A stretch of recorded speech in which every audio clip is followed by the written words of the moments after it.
Hello everyone, welcome you all. Today's topic is Ben Jonson. आज हम Ben Jonson के बारे में पढ़ेंगे जिनका लाइफ स्पैन 1572 टू 1637 है. अगर हम बात करें इनके लाइफ स्पैन की तो 1572 टू 1637 ये इनका लाइफ स्पैन है.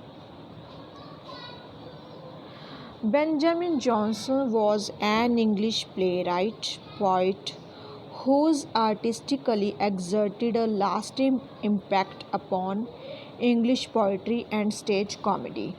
बेंजामिन जॉनसन जो इंग्लिश प्लेराइट भी हैं, पोइट भी है. ध्यान रखना जिनका इम्पैक्ट कहाँ पड़ा, इंग्लिश पोइट्री पर और स्टेज कॉमेडी पर.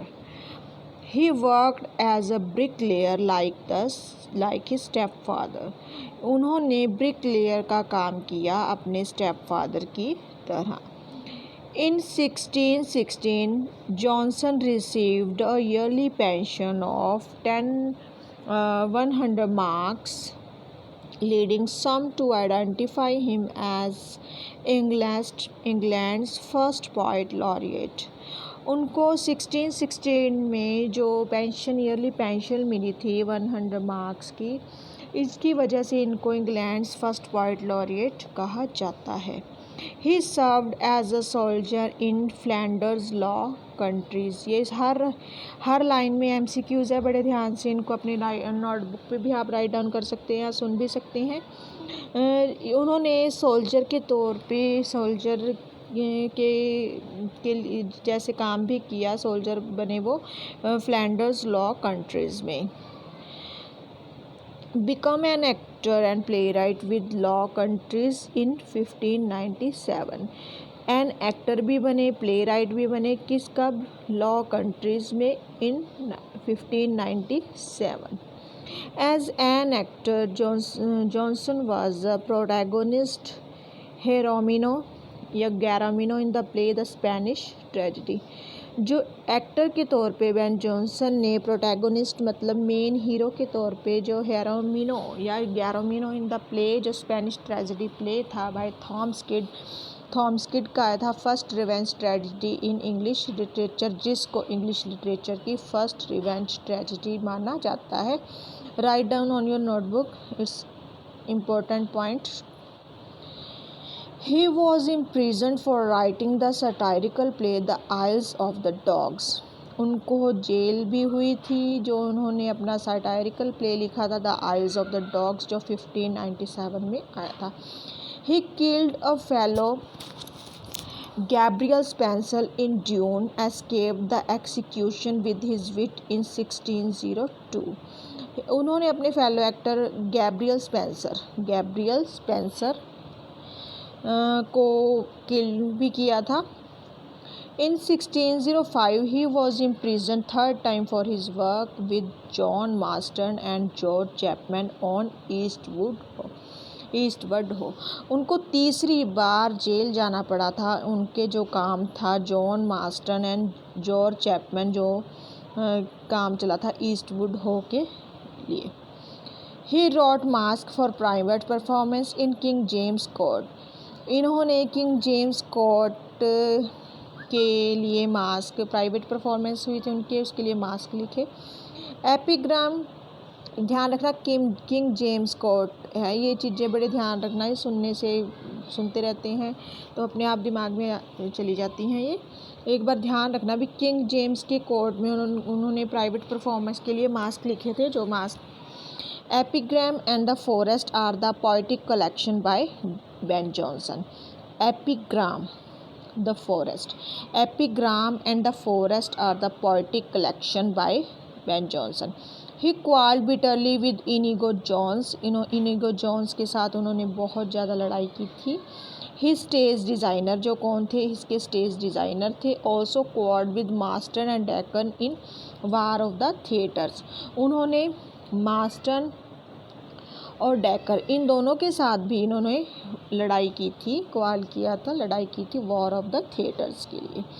Everyone in His humour made him a celebrity, उनका जो मेन वर्क है जो एवरीमैन इन हिज ह्यूमर, उनके लिए ही वो सेलिब्रिटी बने थे। He was a literary dictator at the Mermaid Tavern, वो एक लिटरेरी डिक्टेटर के तौर पे भी उन्होंने काम किया था जो मरमेड टैवरन में। He was buried in Westminster एबे विद एपिटाफ ओरेयर बेन जॉनसन, उनको वेस्टमिंस्टर एबे में बरीड किया गया जहाँ पे लिखा हुआ था O rare Ben Jonson.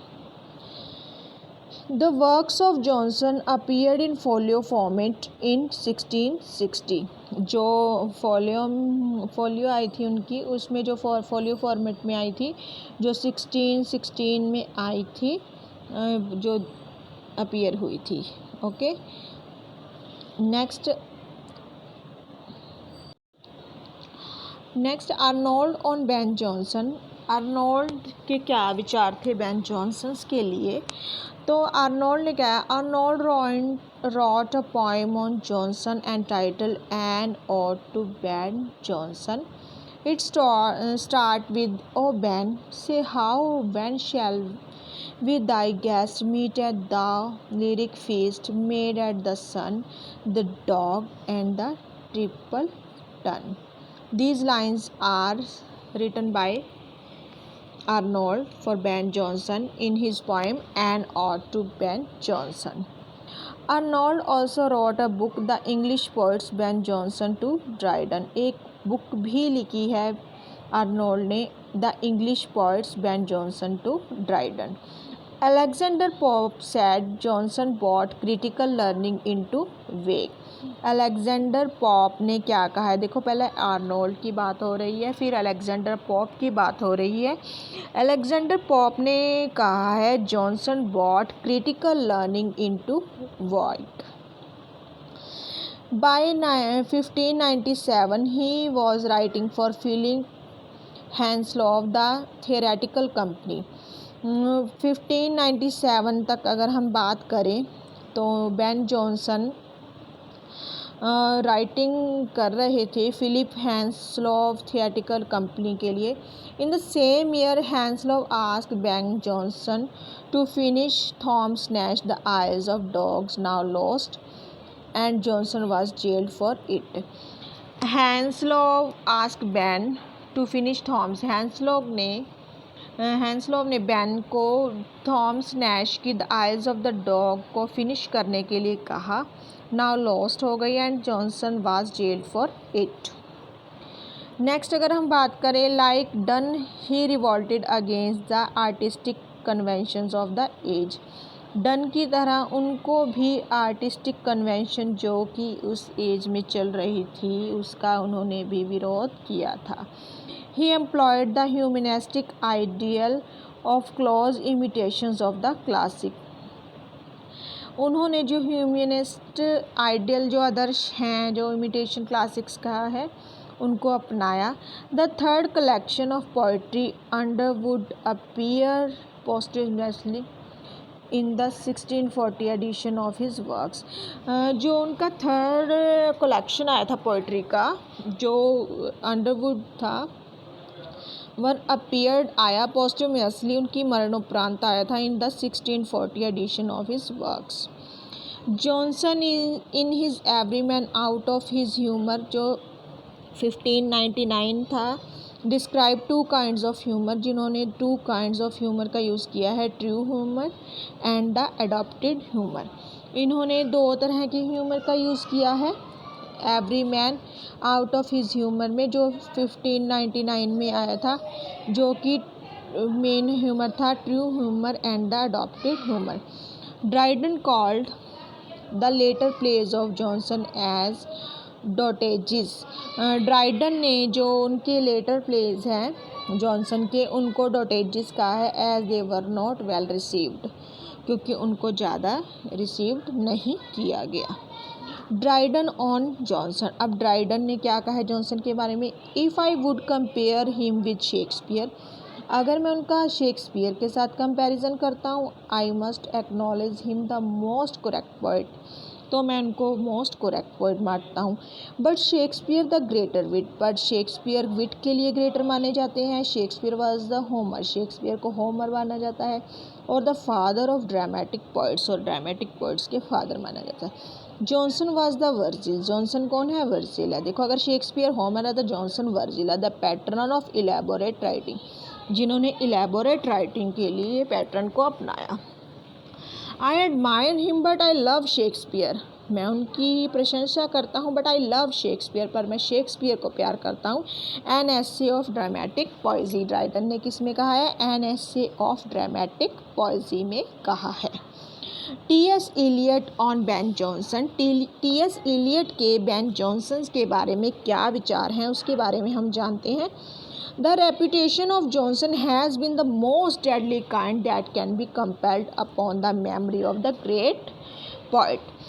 The reputation of Johnson की reputation has been the most deadly kind, बहुत ज़्यादा deadly kind की है, that can be compelled upon the memory of great poet, जो हमें compel करती है great poet को याद करने के लिए। Jonson failed as a tragic dramatist, Jonson tragic dramatist के तौर पर क्या है? फेल माने जाते हैं। किसके विचार है ये? टी.एस. इलियट के। ओके, नेक्स्ट अगर हम बात करें तो जॉनसन जो है is the legitimate heir of Marlowe, Marlowe के लेजिटिमेट हायर माने जाते हैं। Jonson work is of the surface careful avoiding the word superficial, Jonson के जो वर्क है वो carefully avoiding the word superficial को अवॉइड करते हैं। Jonson behaved as the great creative mind that he created his own word, उन्होंने अपने on word का ही क्रिएट किया है। A word form which his followers as well as the dramatists who were trying to do something wholly different are excluded, जो उन्होंने इसमें कहा। ये सब विचार टी.एस. इलियट के हैं, ध्यान रखना। नेक्स्ट अगर हम बात करें कॉमेडी ऑफ ह्यूमर, जो कि जुड़ी ही बेन जॉनसन के साथ हैं।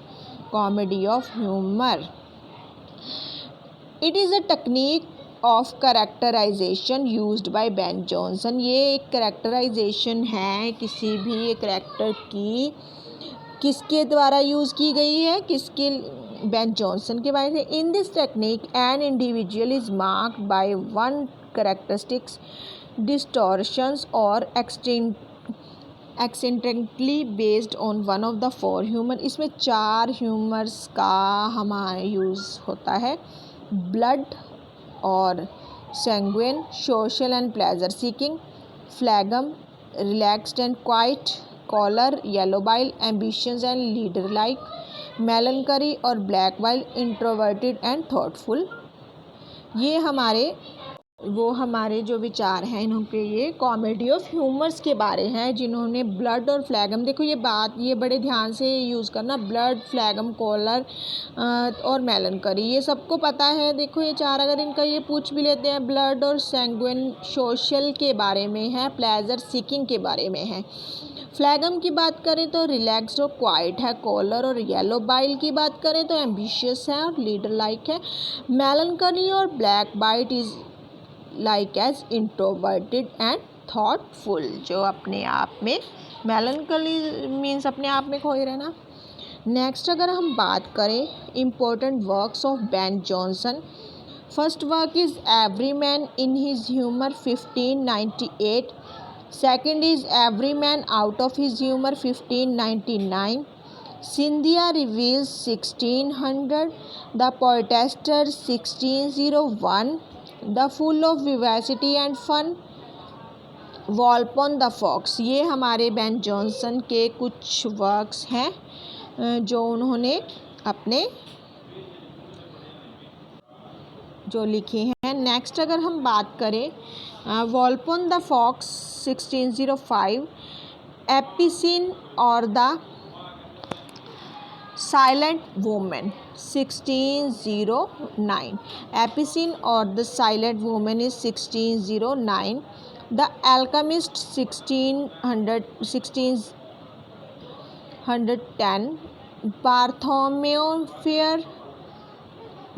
Bartholomew Fair, less powerful, the devil is an ass, the staple of knees, the tale of a tub, Catiline his conspiracy, which is tragedy, Catiline his conspiracy, Sejanus his fall, tragedy, Eastwood who along with Marston and Chapman, the Poetaster, Song of Celia, the Magnetic Land. These are the works by Ben Jonson.